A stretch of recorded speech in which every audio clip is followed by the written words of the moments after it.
Hello again, and welcome back to the Words of Life Daily Bible Reading. Today is day 183. We'll be reading Deuteronomy 16, 17, and 18 today. Let's dive right in. Deuteronomy chapter 16. Observe the month of Abib, and keep the Passover to the Lord your God. For in the month of Abib the Lord your God brought you out of Egypt by night.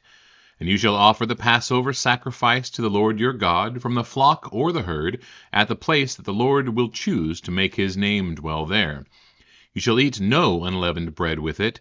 7 days you shall eat it with unleavened bread, the bread of affliction, for you came out of the land of Egypt in haste, that all the days of your life may remember the day when you came out of the land of Egypt.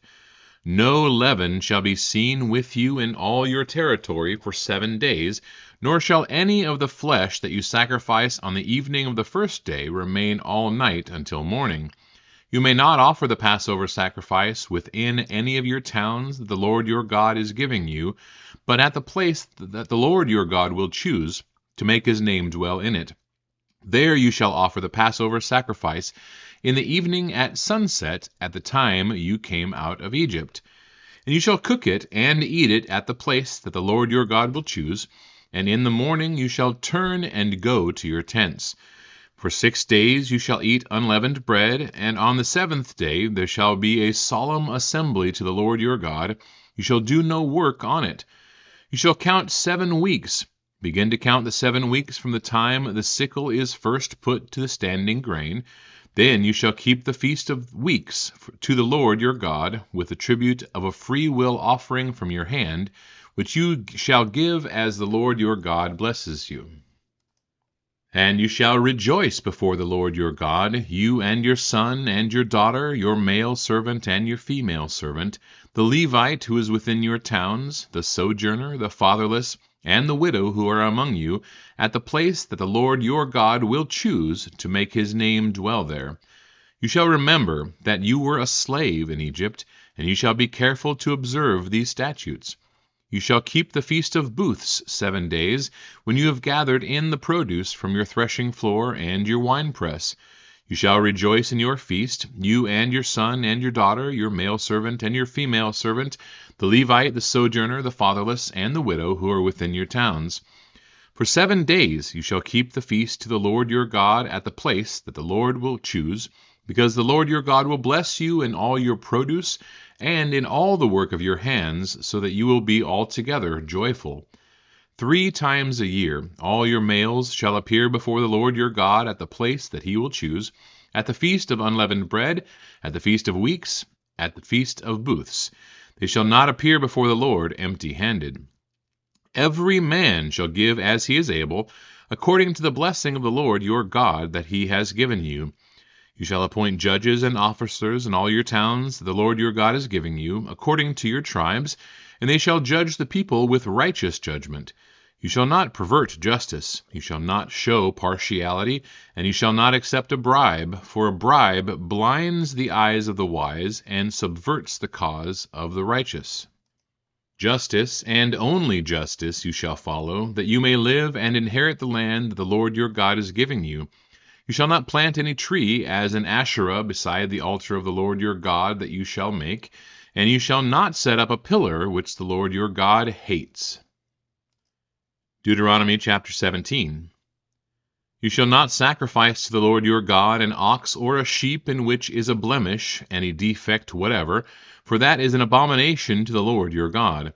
If there is found among you, within any of your towns, the Lord your God is giving you, a man or woman who does what is evil in the sight of the Lord your God in transgressing his covenant, and has gone and served other gods and worshipped them, or the sun or the moon, or any of the host of heaven which I have forbidden, and it is told you, and you hear of it, then you shall inquire diligently. And if it is true and certain that such an abomination has been done in Israel, then you shall bring out to your gates that man or woman who has done this evil thing, and you shall stone that man or woman to death with stones. On the evidence of 2 witnesses or of 3 witnesses, the one who is to die shall be put to death. A person shall not be put to death on the evidence of 1 witness. The hand of the witnesses shall be first against him to put him to death, and afterward the hand of all the people. So you shall purge the evil from your midst. If any case arises requiring decision between one kind of homicide and another, one kind of legal right and another, or one kind of assault and another, any case within your towns that is too difficult for you, then you shall arise and go up to the place that the Lord your God will choose, and you shall come to the Levitical priests and to the judge who is in the office in those days, and you shall consult them, and they shall declare to you the decision. Then you shall do according to what they declare to you from that place that the Lord will choose, and you shall be careful to do according to all that they direct you. According to the instruction that they give you, and according to the decision which they pronounce to you, you shall do. You shall not turn aside from the verdict that they declared to you, either to the right hand or to the left. The man who acts presumptuously by not obeying the priest who stands to minister there before the Lord your God, or the judge, that man shall die. You shall purge the evil from Israel. And all the people shall hear and fear, and not act presumptuously again. When you come to the land that the Lord your God is giving you, and you possess it and dwell in it, and then say, I will set a king over me, like all the nations that are around me. You may indeed set a king over you, whom the Lord your God will choose, one from among your brothers. You shall set as king over you. You may not put a foreigner over you, who is not your brother. Only he must not acquire many horses for himself, or cause the people to return to Egypt in order to acquire many horses, since the Lord has said to you, You shall never return that way again. And he shall not acquire many wives for himself, lest his heart turn away, nor shall he acquire for himself excessive silver and gold. And when he sits on the throne of his kingdom, he shall write for himself in a book a copy of this law, approved by the Levitical priests. And it shall be with him, and he shall read in it all the days of his life, that he may learn to fear the Lord his God, by keeping all the words of this law and these statutes, and doing them, that his heart may not be lifted up above his brothers, and that he may not turn aside from the commandment, either to the right hand or to the left, so that he may continue long in his kingdom, he and his children in Israel. Deuteronomy chapter 18. The Levitical priests, all the tribe of Levi, shall have no portion or inheritance with Israel. They shall eat the Lord's food offerings as their inheritance. They shall have no inheritance among their brothers. The Lord is their inheritance, as he promised them. And this shall be the priest's due from the people, from those offering a sacrifice, whether an ox or a sheep. They shall give to the priest the shoulder, and the 2 cheeks, and the stomach. The first fruits of your grain, of your wine, and of your oil, and the first fleece of your sheep you shall give him. For the Lord your God has chosen him out of all your tribes to stand and minister in the name of the Lord, him and his sons for all time. And if a Levite comes from any of your towns out of all Israel, where he lives, and he may come when he desires to the place the Lord will choose, and ministers in the name of the Lord his God, like all his fellow Levites who stand to minister there before the Lord, then he may have equal portions to eat, besides what he receives from the sale of his patrimony. When you come into the land the Lord your God is giving you, you shall not learn to follow the abominable practices of those nations.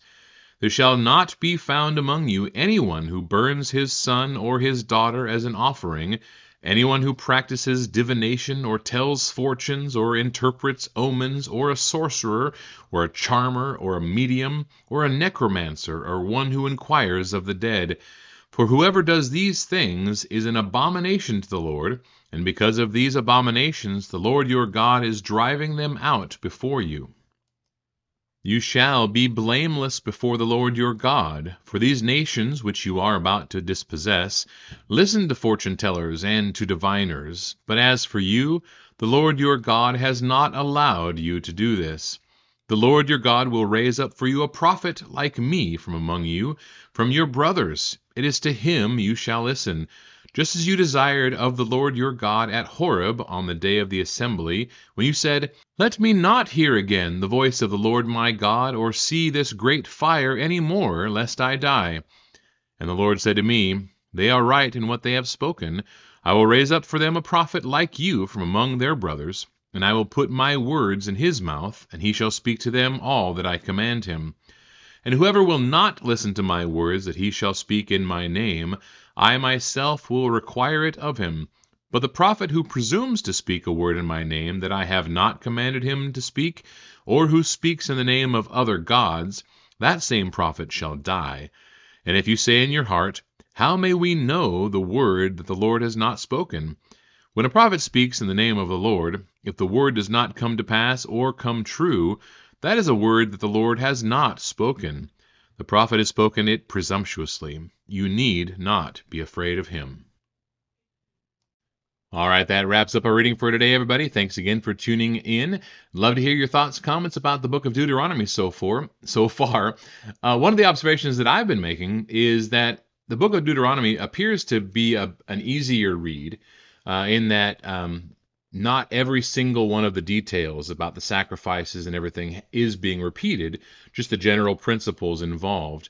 Also, it was interesting to point out that how much detail and